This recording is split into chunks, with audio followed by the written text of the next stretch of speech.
Welcome back to Universal Discourse with Jell. Hello, ladies and gentlemen, babies and skeletons. We are here broadcasting to all of Earth right now. It's a first. Normally, I'm just going to the rest of the universe. I'm just blocking Earth, but I thought, I'm here. I might as well share my thoughts with them. Let's see. Let's see how it goes. We'll do a trial run. As you may or may not know, I am here reporting on the first intelligent society to destroy its own planet. We've never seen it before, folks, but we're watching it in real time. We come from the same DNA. This is true. Coarchians and humans, we split off. Our lineages are aligned many years ago, and now very, very, very separate. So a little recap of what's going on here on Earth. There's a giant shift in the works. Yes. It's entertaining, that's for sure. And as I'm here in this human body, I'm learning what it's like to be an actual human. And now I've forgotten a lot of what I knew as a Coarchian. It slowly just fades away, especially due to this. We are scrolling all day. All day. Many hours. Too many, I must say.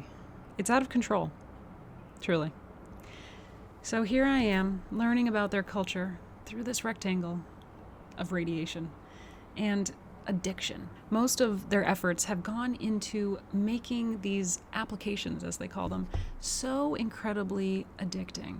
They call it doomscrolling. And it's the never-ending scroll. It's where you just get so locked in because they've created this system where it hacks into the human mind and makes it feel like you are kind of like gambling, which is similar to the biological urge of going out there and trying, shooting your shot, seeing what's going to happen, and hoping for the best, and then trying again and again.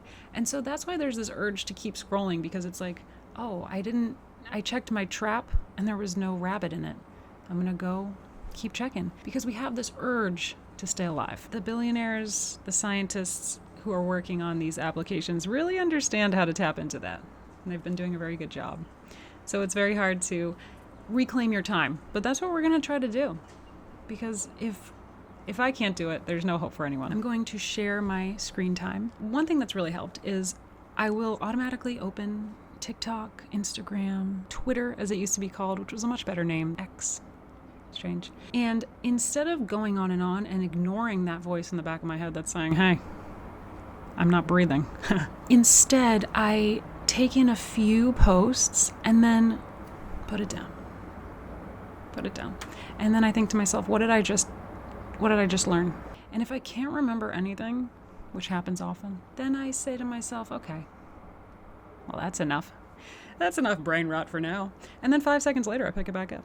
So that's what a lot of people are dealing with. So we're going to work on that so that we can stop giving our attention to the billionaires, because that's really where they're making all their money. Did you know that? Earthlings, come on. Let's band together. It actually relates to the giant topic at hand, which is the incoming revolution that has already begun. I'm stationed here in New England, which is on the east coast of North America, here on planet Earth, in the Milky Way galaxy. There's been so much capitalism that has driven humanity to a point of near collapse. And we're going to see what happens, but the digital revolution is what they're calling it. And it doesn't need to be violent. We're past that. There's still some violence happening, of course. Humans, they're mammals. And what else can you expect of them? For the digital revolution, all we have to do is really just put these darn things down. Just put them down. And stop allowing them to rot our minds and take our time. Now, as I am using one of these platforms to share this message, I do wonder how much it will actually allow me to push this out to the people. Because, of course, they don't want us putting the phones down. They want us to continue scrolling until our brains actually turn into complete mush and slither right out our ears. That's not going to happen. Don't you worry. We're fine. Everything's going to be totally fine. The world around us is burning down, but in the best way. Because in order to start anew, what do you got to do? You got to clear out the trash. There's a lot of terrible things that are happening while this burning down is happening, because obviously you're not going to have a fire without any incidents, It just makes sense. But what we're going to do is focus on how we can bring positivity and light to the situation to keep it positive, keep it moving, keep everyone on track, going toward this better world. And this better world is actually very similar to the world that I left to come here. Planet Coark, my home. It's AI, guys. You got AI. It's here. AI will help because it does the boring stuff and the annoying stuff. And I understand you quite haven't gotten to the point where AI isn't just drinking all your water. That's the next step. We got to get there. It's important to learn this new technology because it is going to be the means by which we get to the next stage of evolution here.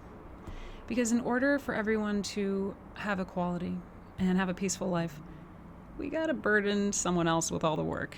And why not the robots? They don't mind. They like it. It's like a border collie. It's a working dog. They want to be going out there and fetching the sheep and digging holes and all of the amazing things that robots can now do. Which isn't much at this point on Earth, but you guys are on your way. We're getting there. Things are happening. Today, I'd like you to try one thing out for me. When you come upon someone who seems to have a decently nice energy about them, I'd like you to say hello and ask them a question. I know. Really out of the comfort zone. But the more you try, the better. Because then you actually learn how to interact with your fellow species, which is a lost art these days. So we're gonna go up. Let's pretend you just walked up to me in the grocery store, getting my cereal. Hello. Oh, I'm responding to you because you said hello. And now you're asking me a question? You're saying, do you like that cereal? I do like that cereal. And of course, because I'm buying it. But I wouldn't be rude like that. I wouldn't say anything disheartening. I would say, of course, yes, I do. You should try it, as long as you're not gluten-free. Because it does have wheat. And there's kind of a lot of sugar in it, even though they say it's not that much sugar, but it's delicious. And sometimes we can have a little sugar, unless you have a diagnosis of a reason why you shouldn't have sugar. But we don't have to go into all of that. We're just meeting here at the grocery store. And look how easy that was. Everyone feels awkward and uncomfortable. That's what you gotta remember. Everyone is feeling like, what am I doing? You know? And that's okay. Because then remembering that allows you to just accept your own awkwardness. We can cringe together. Let's do it. I'm working on a coloring book. I have about half the letters done. It is an A to Z coloring book. And I just thought it would be a fun activity that we could all do separately in our homes, since it's hard to get real community in person. But that is also a next step that I'm thinking. But first, the coloring book. Let's take it slow here, okay? One by one. So this was my first sharing with all of the Earth citizens, and let's see what they have to say. They have some fun ways where they can type little responses below the video, so you'll probably get some laughs as well. Until next time, much love.